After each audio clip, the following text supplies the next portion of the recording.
Many patients with COVID-19 produce immune responses against their own body's tissues or organs.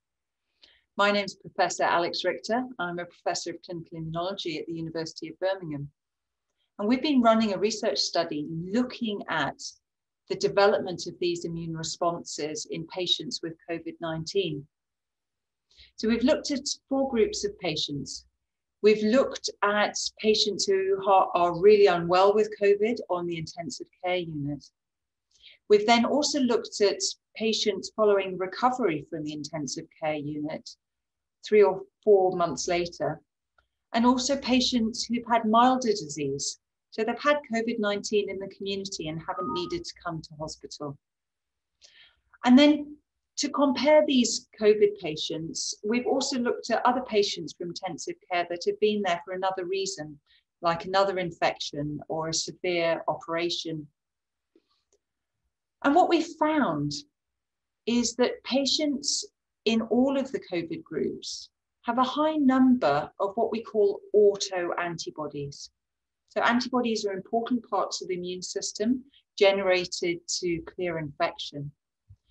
But when the body goes slightly wrong, it can misfire and the immune system recognizes itself, its own tissues or organs. And we call those autoantibodies.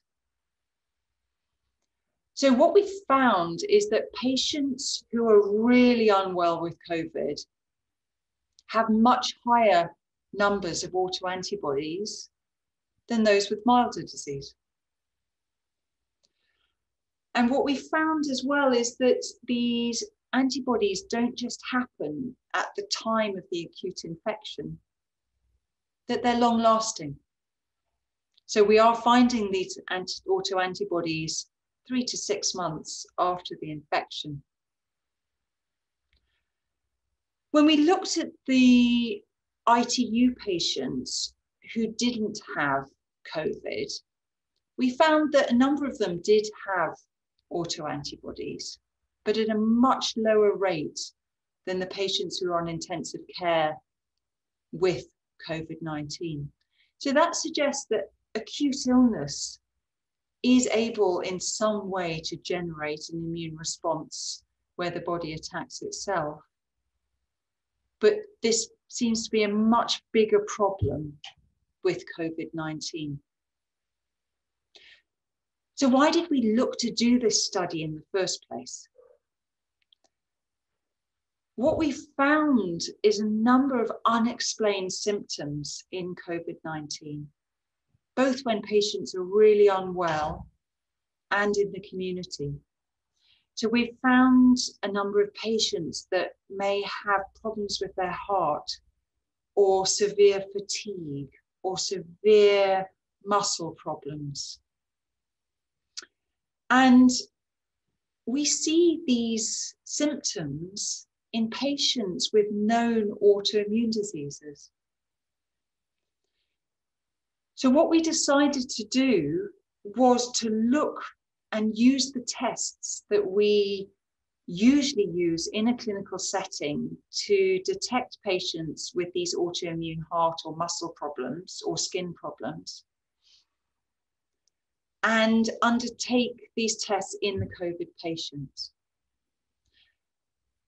And so the tests that we found that are most commonly positive are autoantibodies that affect the heart, the muscles, and the skin.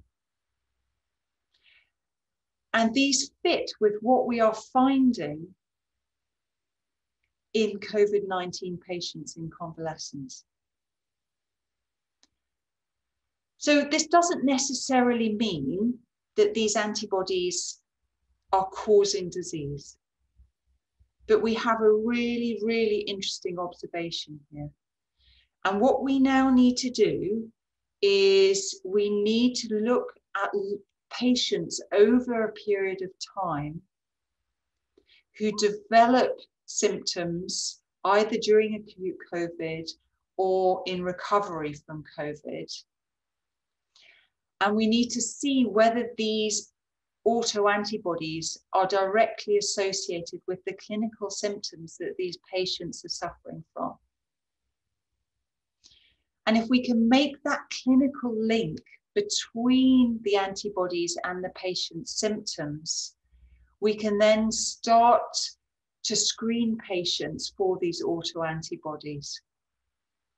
So we're going to hopefully be working with some of the national collaborations who have these long-term treatments. So we hopefully will be able to have an answer within the next few months as to whether this is the case.